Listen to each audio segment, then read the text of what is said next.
Welcome to another episode of Tough Talk. Tough Talk. Today, I had an opportunity to have on for y'all viewing pleasure my man, my brother, Mr. State Representative. That's right, we're going to speak it into existence. Mr. State Representative Fareed Abdullah. That's right. What's up, what's up, what's up, everyone? So I'm going to let him introduce himself to y'all. I gave y'all his name. Y'all probably know his face. Yeah. You know what I mean? But go ahead, give him a little bit, man. What's up, everyone? Once again, you know, I'm around my good brother, Big Thanks Snoop. for coming on the show, too, man, absolutely. I appreciate you having me on this show. You know, first of all, just coming in here and seeing y'all vision, man, this is just tremendous, and I'm like excited. You know, I've already bought into the vision, and I'm like, yo, how can I help you do this and help do that? And you know, this is going to be something great for our community, not just in Philadelphia, but all over the place. You know, I see people from different areas coming here and just buying into this whole process of success or prosperity. But I'm Fareed Abdullah, everyone. Thank you, know, and yes, we want to already claim it. I'm the state rep of 198th Legislative District. That's serving Nicetown, Germantown, and East Falls. But I represent the whole city of Philadelphia, and not just Philly, man, but people from everywhere. You know, I'm someone who comes from, you know, upbringing that some people might not think is conducive for those who are elected.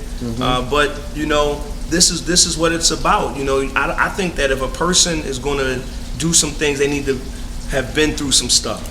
Exactly. So, you know, I've been through a lot of things. You know, some people may know my story, and a lot of people may not know my story. And hopefully, we'll be able to dig into that. It's tough talk, man. Absolutely. You know what I mean? We're here for that, man. That's what we do. No doubt. I mean, have these tough conversations, man, but we be authentic to the audience, you know, because it's about inspiring the people. Absolutely. It's about giving them hope, giving them greatness. Now, I have a lot of requests to come on this show. I believe. You know what I mean? And I choose strategically who I want to come on the show for real. Yeah. Because I want people, man, that's going to give hope. Not saying the people I haven't called yet and told you set up a date that I don't want y'all. Yeah. But at the same time, the way I do it, the succession. But I like to bring black excellence on here, man, because man, I always told you, man, when you was running for city council at large, I said, you are talking to the grandmothers of society, asking for their vote. And you are the grandson of that same society. Because they look at you and they see their grandson.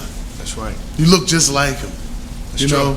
And they don't even see, because it's not written on your head, that you may have been through some things that their grandson have been through. Absolutely. Until you give your spill. Absolutely. And that's how you relate to the people, man. And then you got an education. And you was an educator. So you're a cultivator, nurturer. So I always knew you was the best man for the job. Appreciate you. You know, you didn't get that one, but you resiliency. Yes. That hunger, the eye of the tiger that you always had. No doubt. And thanks for coming on this show, man, to just share that. Absolutely. You know, I appreciate you. For the people that never heard about you, I'm going to let you tell your story of what you've been through, about your humble beginnings or not. So, as Snoop just said, you know, my humble beginnings, you know, it started in Atlantic City. You know, I was a high school dropout.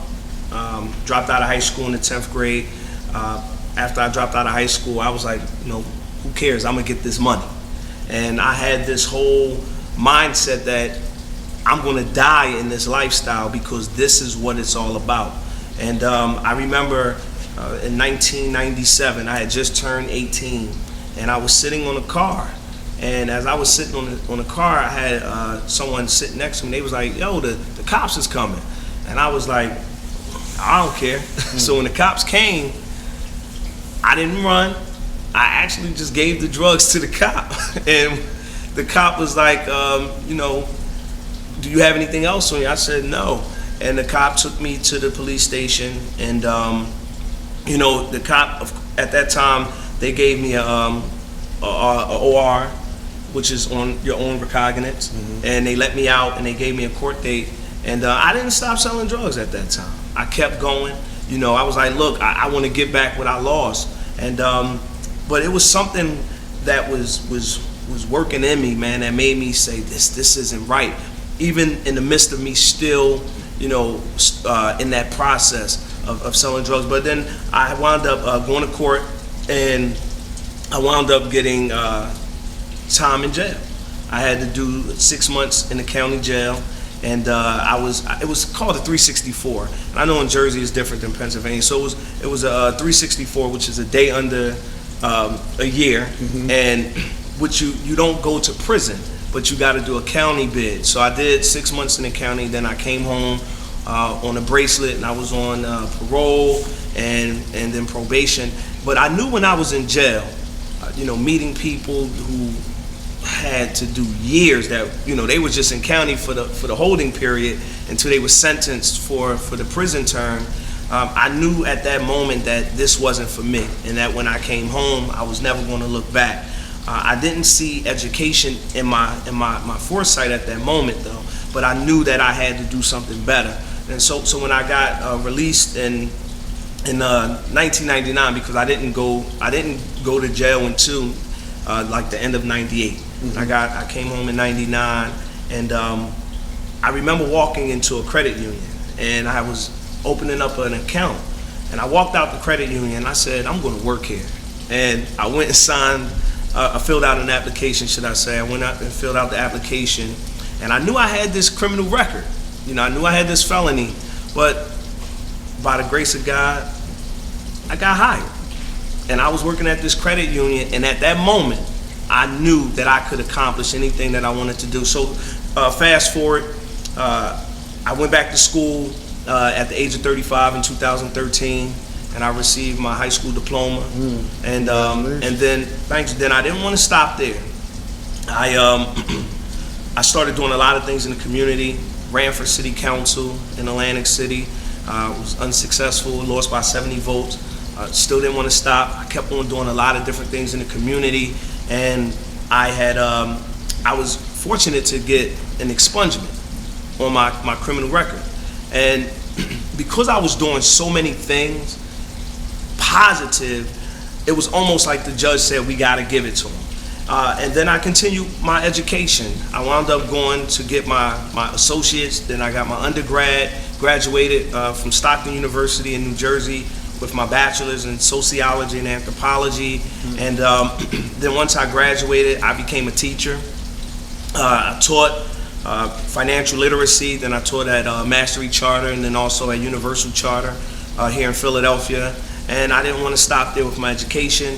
And I started with my master's degree at Purdue University, received my master's degree in educational leadership at Purdue in 2019, and didn't want to stop there. And I am currently finishing up my first year with my doctoral degree at Drexel University for educational leadership and administration, all while running for state rep.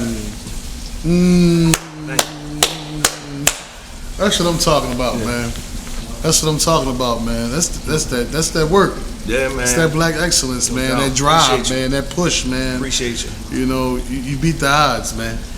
You know, it's a beautiful thing. Yeah, man. And that experience alone, man, just puts you where you're supposed to be. Like a lot of things that we go through it for a reason. That's true. You're either gonna go through it or you're gonna grow through it. Yeah. And I know, knowing you, you grew through it. Absolutely. You benefited from that. Yeah. And you bounce back, man, and now you're in front of the people and you want to be helpful to the Absolutely. people. Be in service to the people. Yeah. Make people's lives better. Educating the children is one of the most honorable things, man. Yes, sir. And that's what made me, run with you in your first campaign. Absolutely. When we first started. Absolutely. You know what I mean? I was a day here educator. Yeah. That's something that I love doing because I do it too. Class. People don't even know that you was coming in the classroom talking exactly. to me. It was nice, man.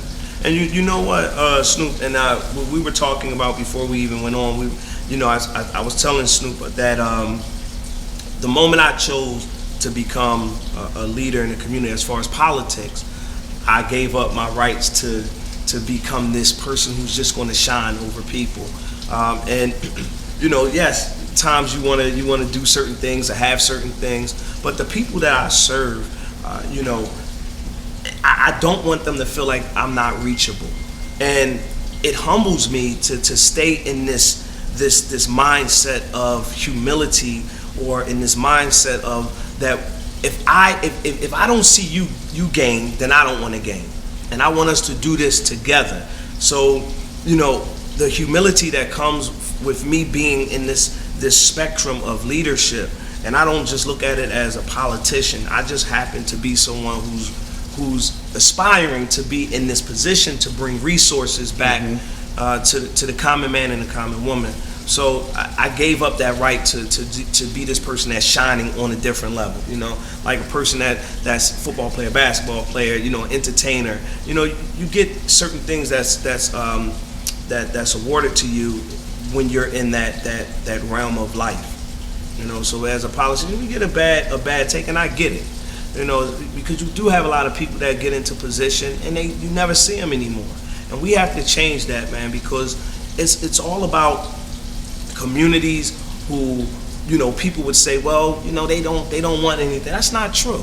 That's not true. This is living proof. I'm living proof that African Americans, black people, however you want to call us, that we have a vibrant thinking, that we are people of promise. And we're not saying that we don't want to partake with other, ethnic background or ethnic groups of people, but that we deserve to have our share as well. Exactly. And we don't have to have our hand out. We can go out there and make it. Like Kareem said, he did this from the muscle. I did this from the muscle. Nobody's never given me anything. You're doing things from the muscle.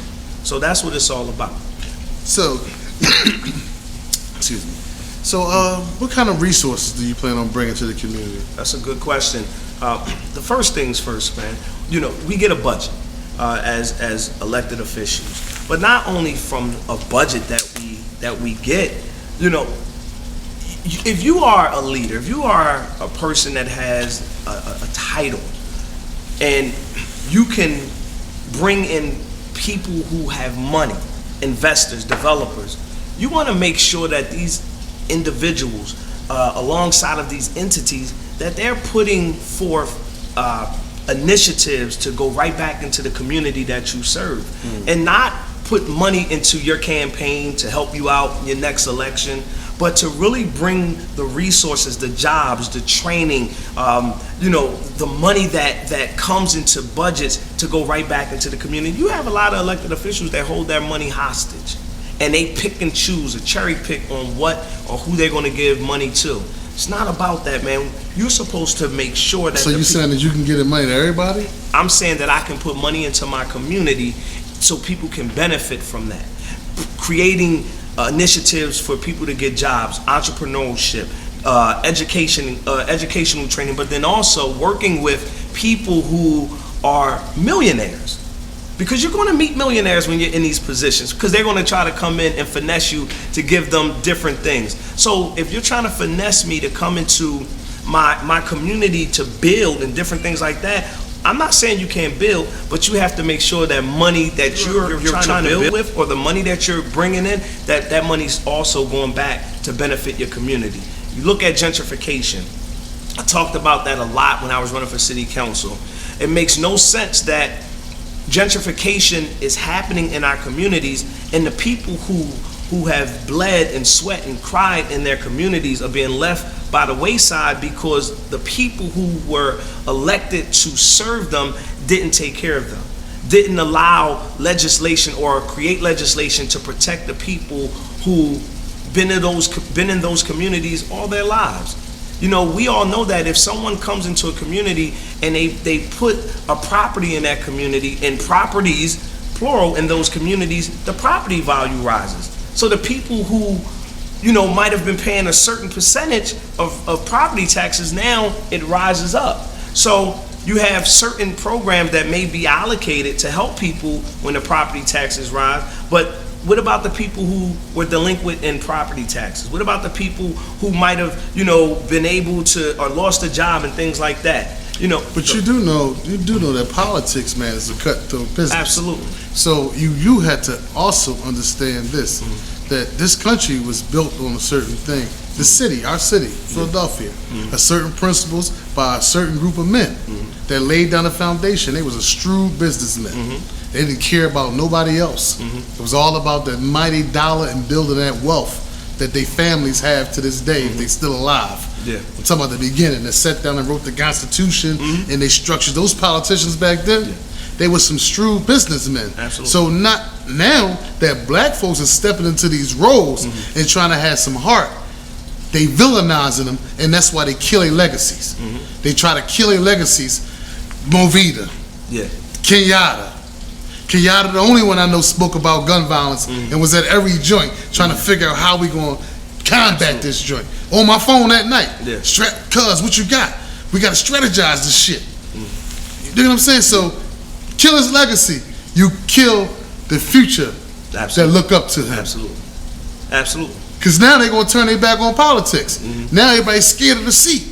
So what makes you different that's ready to take on that same battle? So you're absolutely right. I said a lot of shit just now. No. Right? I went a lot of places, man. I didn't mean to go to all these places on you, though. But no. I want you to go to I just want to paint the picture. No. Paint the picture of politicians and the first people, that mindset. This is tough talk. So capitalism. So we already know that this system, this political system, is not made for black men and women. Point blank. Period. It's not. This is they allow us in simply because we have a voting base. So if you're trying to be in position in a community that is predominantly African American, what do? You go and get people who look like the people that you're trying to win over on the back end, but you put people in position that can get those votes that you can't get. So what happens to a lot of us when we get in, sometimes we forget that this is not forever. Your legacy is not to be in office forever. So once you get in position, your job is to make sure that you are able to build up the common man and the common woman. And when your time is up, you feel that in your heart, remove yourself. Because if you continue to stay in this political process over and over and over and over again, you're going to do some things that you know is not conducive for the greatness of your community. So what I plan to do, I don't want to do this forever. I want to make sure that I'm able to at least build up the next generation and give them resources whereas they can create their own opportunity, their own economic stability. This isn't about me having a title forever. We already know that we can be leaders without the title. Well, we're going to talk about this. I'm going to take this to a commercial break, and we're going to come back, man. We getting heated up. I'm going to turn my hat to the back for this one. This is about to get popping. I'll be back. All right. I sit back sometimes and I think to myself, why? And some people say, what do you mean, why? Why are we in a position that we are in when yet we could be in a greater space? But the answers is not always in the why. But it's Welcome back to Tough Talk. Me and my man Fareed Abdullah back at it again. Yes, sir. Yeah, man. So we had a serious conversation going on, man. Talking about this politics thing. Yeah. And understand that you're a different boy. You bringing a different vibe, man. Because I was rolling with you. No doubt. I know what you bringing. I know it's honesty and transparency. So at the same time, I was thinking about something that you said about building people up, right? Yeah.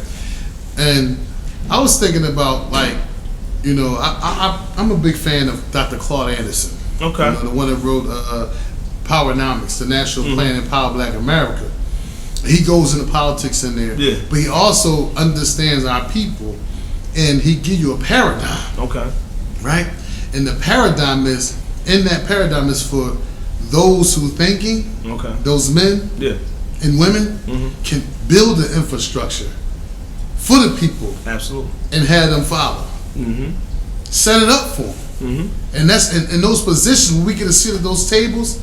You got that power, absolutely, to build that infrastructure to set your folks up for the future and yourself. Exactly. But people don't think like that. But I know you think like that, and that's what made me start turn my hat to the back. I said, I got somebody on here now. There you go. Let's get cracking. No doubt.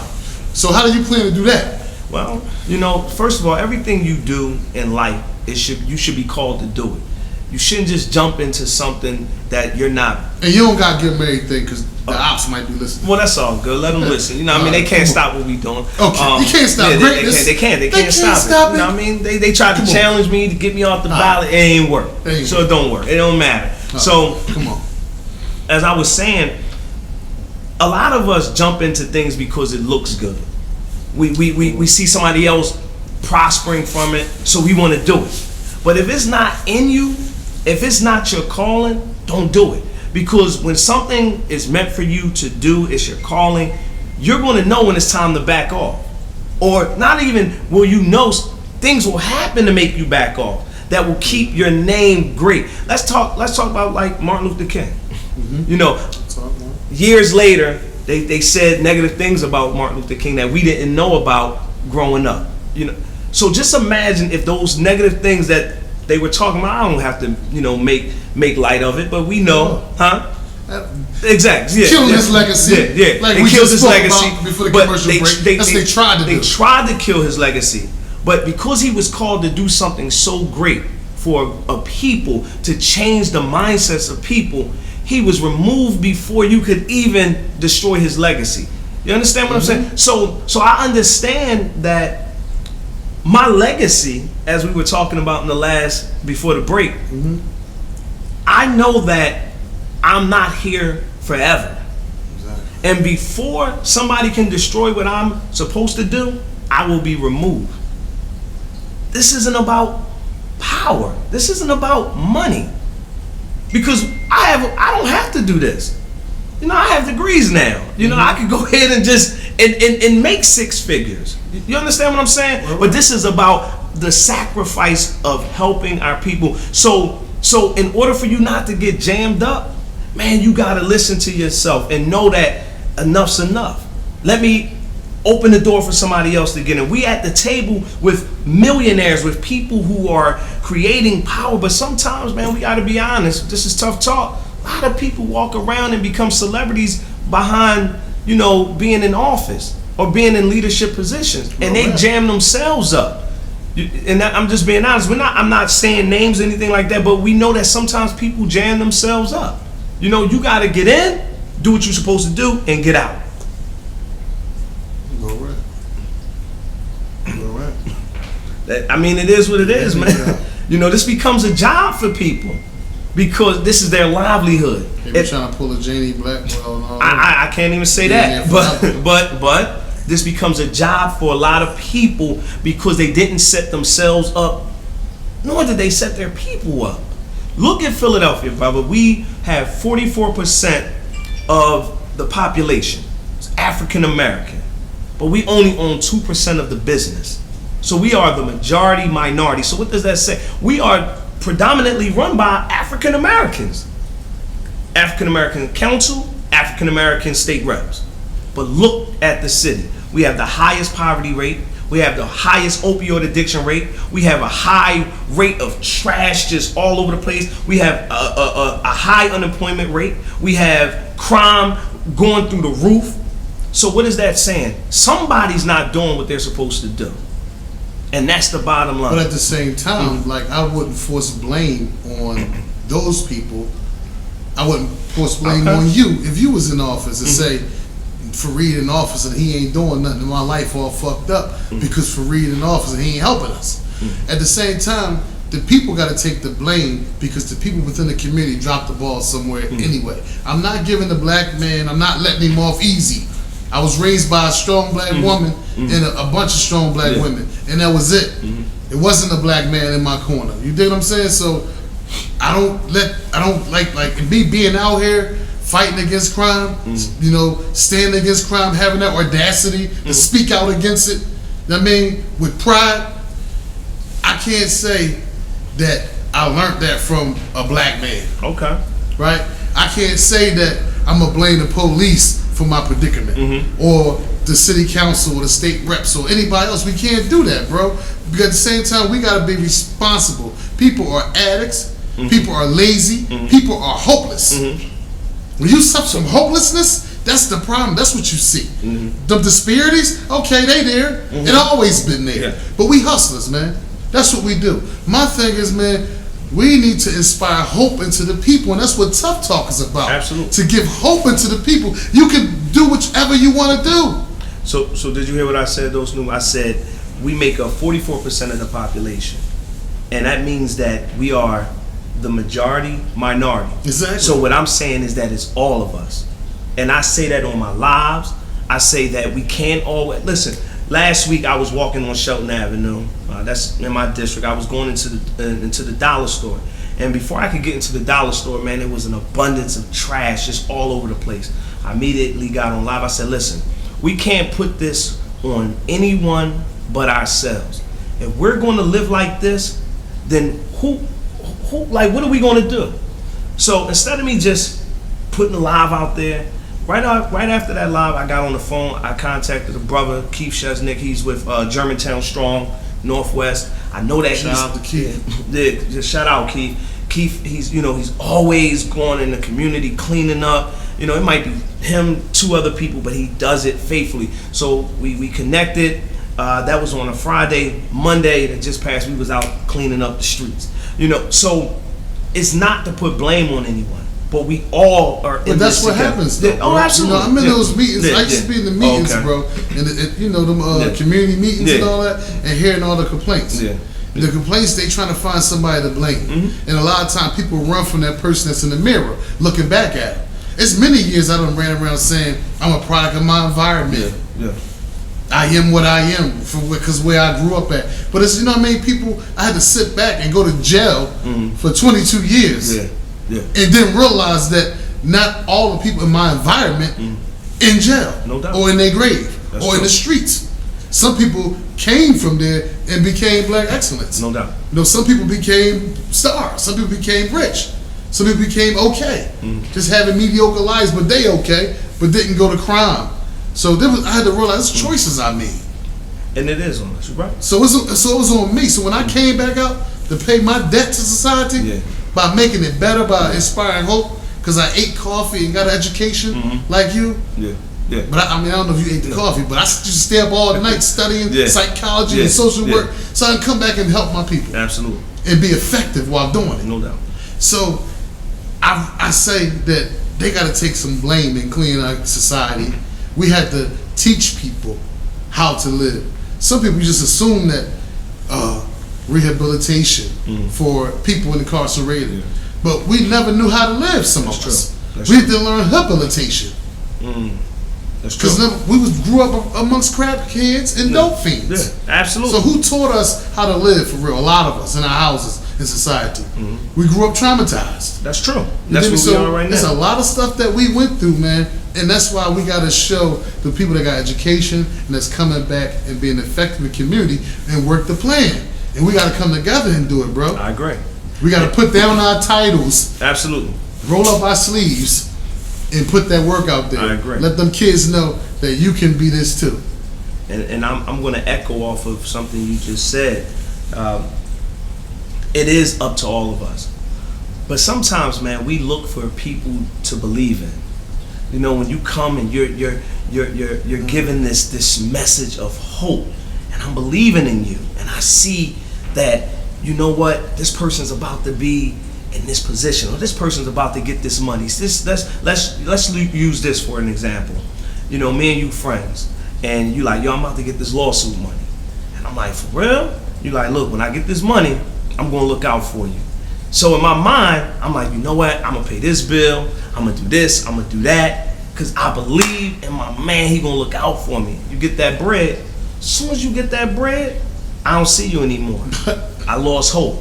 That's what happens to a lot of our people when we have leaders going in the community making promises, empty promises, that I'm going to build this community up. Because when we run for office, we don't sit there and tell you, listen, it's up to y'all to change this. What we say is, we're going to be the change that you need. So I'm going to put a lot of blame on us as leaders. Me too. Because I'm going to be held accountable for everything that I'm saying right now. If I give you hope and you believe in me, and I know that you really are broken, man, like you're broken, and I see it when I knock on doors and I talk to people, I can see the pain, and they like, please, yo, don't let this, please, I'm believing in you. If I give you this opportunity to represent me, I'm telling you, please don't hurt me. It's like you're in a relationship, you're like, yo, I can't take one more hurt. If I get hurt one more time, I'm done. That's what's wrong with our people, man. We've been hurt so much. We've been lied to so much. And when we see that Superman, Superwoman coming from the community that we grew up with, and we know them, like you live next door, used to eat with me. You know, we used to be on the bus together. Now I can't even speak to you now. I can't even get around you. That's what's happening, man. A lot of our people, they have great ideas, man. I'm telling you, dudes that's out on the street selling drugs, doing drugs, women. Yo, if you talk to them, and you know you talk to them, yo, the ideas that they be coming up with, I'm sitting there like, yo, this is talent that is one of them. And so is I. Talent that's just dying because they don't have an opportunity. So if I'm elected, I'm going to put that on me.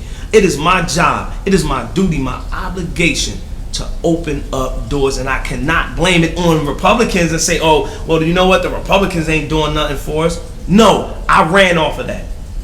So I gotta do it. If I can't do it, I gotta keep it 100 with you and say, yo, I can't do that. People always say, yo, I vote for you if you get Trump out. I can't get Trump out of office. We gotta get Trump out of office. But there's a lot of people that say, oh, I can get him out of office just to gain your vote. So if you're black, and I'm growing up in that community, and I come to you and say, yo, you know me. You know I'm good for this. You know I'm going to help this community out. And then I don't see you anymore. Bro, that hope just runs right out the door, man. And people just give up. And that's what's going on in our communities nationwide, man. Seriously. And also to go back, and I know we're going to wrap it up, to go back, I'm going to be real quick. Wrap it up for what? You ain't got to be real quick. Go ahead. Oh, my bad. Listen. It's tough talk. To go back to how we were talking about leaders getting in position and society tarnishes their name, man, we allow that to happen. We allow it. And the reason I say we allow it to happen is because some of us do things that we know we shouldn't do. When you jump on this side of the game, you know what it is before you get in that game. You can't go on this side of the game and take your street mentality to that side and think that you can finesses who've built this. Like you said, they built this system. They already know everything that we doing. So we got to go in as educated, intelligent men and women of integrity, and know that this is not forever. I don't want to die in this position. I want to make sure that I'm creating a sustainable economic structure for younger people to follow in. And I'm not blaming no one. I'm just saying, bro, if we running on certain things, we got to stick to that. That's all I'm saying. I think what you're saying, bro. Because you tell me you're going to give me some money and you don't give it to me, man, I'm going to be sitting there. Every time you go pray, I'm like, oh, all right, he brand new. See how he is? See how he do me? See, this is why I don't trust. This is what people be saying. This is why I don't trust. This is why I don't trust people. A lot of people don't vote. Yeah. A lot of people don't vote. Exactly. Because of that. You know what I mean? Exactly. That's why. I'm definitely gonna keep the hope alive, man, and following my people, man. I just love the fact that we get an opportunity to sit at the table, because I know when we get one right one in there, or a group of right ones in there, we need a we be all right, man. Yeah. It's gonna be some cohesiveness, because that's what we need, man. Absolutely. Titles gotta fall down sometimes, man. It has to, man. And look at the people that's working in the community, and it's effective. Exactly. You know, some people get titles and they put everybody else beneath them and say, what you doing is mediocre. What I can do is big, but you ain't doing shit. That's true. And they really doing something. You want to know what's crazy, man? You know, a lot of people support me at this point. You know, one person, she reached out to me and she was like, if you don't win this election, I'm out of here. And I said, and she's been in Philly her whole life, North Philly. I was like, why? She said, because you lay your life down. I've watched you lay your life down, literally, out here, fighting for the people. I said, no, if it's not meant for me to get it, then it's not meant. And we're going to keep on going. But I want you to understand that what you see me doing, you have to start. Bro, you was fighting as soon as you lost. Yeah. As soon as you lost, you was whispering in my ear, yo, you know I'm back on again. I'm activated. No. I'm like, yo, I'm going for same breath. I said, wow, that's resilience. Yeah, man. Ain't nobody close no doors on you. Yeah, I ain't even, it's crazy, man, because people don't even know I just ran for city. Yo, you already know where we was at. We was all over the city. That was stressful. Literally, all over the city. It was like I was running for mayor. No money, no team really, endorsements, and we did well. You know what I'm saying? And to get out of that election, not to mention I ran for mayor of Atlantic City in 2017. Yeah. You know what I mean? While I was oh yeah, I didn't say that in the beginning. I was running for mayor of Atlantic City in 2017 while I was taking 5 courses a semester, working 2 jobs. I was doing my undergrad, running for mayor, working 2 jobs in 2017. That's motivation, y'all. That's motivation. Kept it going. Listen, undergrad was a challenging thing for me. Get up, yeah. Put that work in. I was putting that work in. Didn't win, fine. Not mad, cool. Came back, Philly, let's go. Keep going. Went to a bigger city, 1.5 plus million people, out of a city that was only 39,000 residents, and said, I'm going to run for the whole city. Didn't know anybody, didn't know who was elected, didn't know the political game, but learned it as I went on. Didn't win, said let's go, I'm still going. We going because I want this so much for my people. I'm going to sacrifice everything that I have for the betterment of our people, man. And that's what this is all about. That's it. This is tough talk, man. Man, thanks for coming on the show, Thanks man. for having Giving them that, man. My audience definitely need that, man. No doubt. You know, it's something, man, and powerful, man. That's, you know, I hope that the people listen, man, and really enjoy the show. Yes.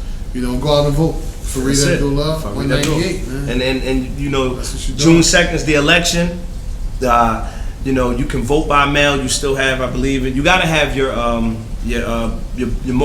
vote ballot in by the 26th of this month. The election is June 2nd. You know, there will still be polls open, and there won't be as many as usual because of the COVID-19. I hope everyone is staying safe and still practicing their social distancing. But you can follow me on Instagram at Fareed for 198th District, and also on Facebook at Fareed Abdullah. And you can see all the great things that I've done and will continue to do. Thank you again for having me on Tough Talk. Thanks for coming. Thank you. Thanks for tuning in to another episode of Tough Talk, man. Your boy Big Snoop. We out. Appreciate you, brother. Smooth sound. Good job, man. Time for the smooth sound.